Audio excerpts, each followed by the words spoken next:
Ирина дайын. Қазір не көрсетеміз? Дайынсыз ба? Дайынмын, мен қолыма қолғап кидім, демек қызық бірдеңе көрсетеміз қазір. Енді біз столдың үстіндегі заттарды көріп отырсақ, құрамындағы қант мөлшері ең көп көкөніс, мінекей өздеріңіз көріп отырған қызылша. Әлемдегі ең үлкен қызылшаның салмағы 23 килограмм екен. Өз басым қызылшаны қатты жақсы көремін, сүйсініп жеймін. Ал Альберт Эйнштейн ұнатпаған екен. Медицина атасы Гиппократ болса, емдік қасиеті үшін оны жиі пайдаланған.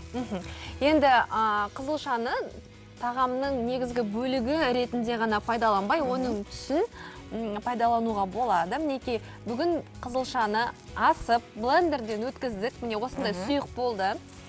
Енді бұл сұйықтықты сумен араластырамыз. Та-да-да-да-дам. Міне осылай. Сонда не болды? Біздің суымыз қызыл түске боялды. Енді дәл осы суға ұн қосамыз. Қамыр елейміз ғой. Қамыр елейміз. Мінекей. Және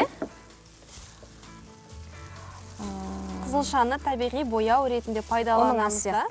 Ирина, тағы ұн салу керек. Тағы ұн қосамыз. Мінекей. Қызылшаның иісін ай. Сонымен қатар, Ирина қазір мен қызылшаның шырынынан шырынды қосып, қамыр елеп жатыр. Сонымен қатар, мінекей мына жерде өздеріңіз көріп отырғандай сәбізді де осылай үккіштен өткізіп, сәбіздің шырынын ұнға қосып елеу арқылы дәл осы түсті алуға болады. Және де бұдан не жасаймыз, Ирина? Мінекей, қамырымыз дайын болған кезде, осындай әдемі қызғылт түске боялды. Осындай әдемі тұшпара жасауға болады соңында. Көріп тұрсыздар ғой? Яғни табиғи бояғыш. Табиғи бояғыш. Дәл осы әдіспен сәбізді де блендерден өткізіп, басқа түстер шығаруға болады. Бір жағынан әдемі, тәбетті ашатын әдемі тұшпаралар дайын болды. Бірақ бір ескеретін жайт бар, Ирина. Қандай? Қанша жерден дұрыс тамақтанып жүрсек те, бір-бірімен үйлеспейтін азық түліктерді тұтынсаңыз, бәрібір асқазанға ауырлық тудырады.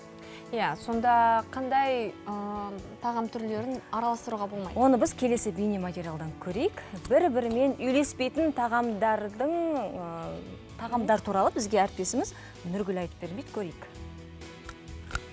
Қияр мен қызанақты бір-бірінсіз елестету мүмкін емес. Тез әрі оңай жасалатын салатты тұтынбайтын жан жоқ шығар. Бірақ мамандар екеуін бірдей жеуге болмайды дейді. Неге дейсіз ғой? Мұқият тыңдаңыз. Қызанақ С дәруменіне бай, адам ағзасына өте пайдалы көкөністің бір түрі. Алайда сол С дәруменін жойып жіберетін аскорбатоксидаз деген фермент қиярдың құрамында өте көп. Сонда бұл екі көкөністі тек тұздалған күйінде жеу керек. Себебі әлгі қиярдың құрамындағы көп фермент термо айналымға түскенде ғана өзінің белсенді күшін жояды екен. Енді ет тағамдарына келетін болсақ, жалпы етпен бірге нан және жемістерді қосып тұтынуға болмайды. Гастроэнтеролог мамандар ондай жағдайда асқазанда мөлшерден тыс сірке қышқылы бөлінеді дейді. Сондай-ақ құрамында ақуызы көп тағамдарды да бір мезетте қолдануға болмайды. Ол тізімге балық пен жұмыртқаны, балық пен сүтті және сүт пен кез келген жеміс-жидекті жатқызамыз. Жалпы жеміс-жидектерді асқа дейін 1,5 сағат бұрын ғана жеу керек. Ол ағзаға 30-80 минут аралығында сіңеді. Сүтті, қышқыл өнімдерді де дәл солай тауық етін жегенде ішуге болмайды. Ал енді бір-бірімен үйлесетін тағамдардың көшінде сиыр еті мен аш-шаян тұр. Құлпынай мен базиликтен де салат жасап жеуге болады. Бір қызығы, бір-бірімен химиялық қоспалары арқылы үйлесетін тағамдар аса дәмді болмайды екен.